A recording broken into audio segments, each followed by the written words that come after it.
High guys, welcome back my YouTube channel মিথুনাৰ ব্লগছ। পুনৰ নতুন ভিডিঅ'লৈ আপোনালোক সকলোকে স্বাগতম জনাইছোঁ। বন্ধুসকল, আজি হৈছে 15 মাৰ্চ। হয় বন্ধুসকল, 15/3/2025 অসম পুলিচৰ অফিচিয়েল ৱেবছাইটৰ ফালৰ পৰা এখন নটিচ আহিছে। অসম পুলিচৰ ফালৰ পৰা যিখন ইম্পৰ্টেণ্ট নটিচ আহিছে, মানে অফিচিয়েলিভাৱে যিখন নটিচ আহিছে, তো সেইখন নটিচ আপোনালোকক মই এতিয়া জনাবলৈ বিচাৰিছোঁ। বন্ধুসকল, এইখন স্ক্ৰীণত দেখাই দিছোঁ, আপোনালোকে চাই ল'ব। তো অসম পুলিচৰ ফালৰ পৰা অহা এইখনে ইম্পৰ্টেণ্ট নটিচ। নটিচখনত উল্লেখ কৰিছে যে office of the chairman state level police recruitment board Assam Rehabari Guwahati. আৰু বন্ধুসকল, ইয়াতে ডেটটো আছে যে 13/03/2025। ইয়াতে 13 মাৰ্চ বুলি উল্লেখ আছে এই নটিচখনত, কিন্তু আজি 15 মাৰ্চ। এই 15 মাৰ্চৰ মানে ৰাতিপুৱা মৰ্ণিঙতে এই নটিচখন আহিছে অসম পুলিচৰ SLPRB অফিচিয়েল ৱেবছাইটত। নটিচখনত উল্লেখ কৰিছে যে reference recruitment for 1646 post of constable UBAB, 2300 post of constable AB, 115 post of constable AB and UB। তাৰপিছত নেক্সট হৈছে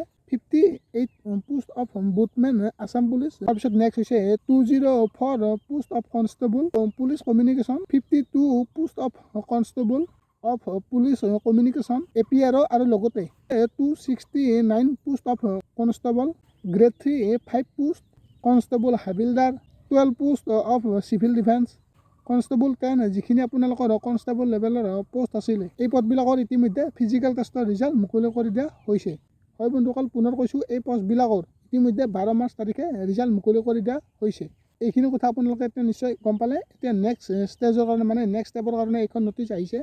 ইয়াতে উল্লেখ কৰিছে যে the written test for the above mention will be held on 23 March 2025। March মাহৰ 23 তাৰিখে এই পদবিলাকৰ written exam অনুষ্ঠিত হ'ব বুলি ইয়াতে উল্লেখ কৰিছে। যোনসকল কেণ্ডিডেটে ফিজিকেল টেষ্ট কোৱালিফাই কৰিছে, তেওঁলোকৰ এতিয়া 23 মাৰ্চ তাৰিখে ৰিটেন এক্সাম অনুষ্ঠিত হ'ব। আৰু ইয়াতে উল্লেখ কৰিছে যে candidate download here admit card for the examination by log in to the SLPRB website 11 AM of 17/03/2025। ইয়াতে বন্ধুসকল, যোনসকল কেণ্ডিডেট ফিজিকেল টেষ্টত কোৱালিফাই কৰিছে, তেওঁলোকৰ ৰিটাৰ্ণ এক্সাম হ'ব 23 মাৰ্চ তাৰিখে, আৰু তেওঁলোকে নিজৰ এডমিট কাৰ্ডসমূহ ডাউনলোড কৰিব পাৰিব 17 মাৰ্চ তাৰিখে। এতিয়া বন্ধুসকল, কথাটো হ'ল যে এডমিট কাৰ্ড ডাউনলোড কৰিবলৈ হ'লে আপোনালোকৰ যিটো ৰোল নাম্বাৰ আৰু ডেট অফ বাৰ্থ আৰু লগতে পাছপৰ্ট আপোনালোকৰ লাগিব।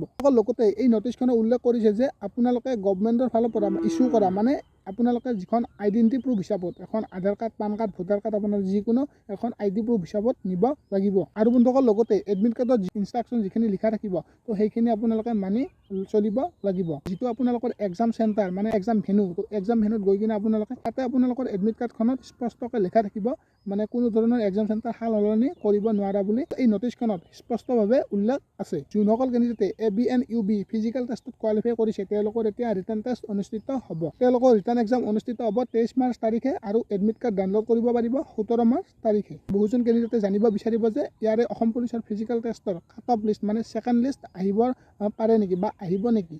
এতিয়া যিহেতু এডমিট কাৰ্ড মানে ডেটটো ঘোষণা কৰিলে বা এডমিট কাৰ্ডৰ অফিচিয়েলিভাৱে নটিচ আহিলে, ছেকেণ্ড লিষ্ট অহাৰ চান্স নাই বুলি ক'লে হয়তো ভুল নহ'ব।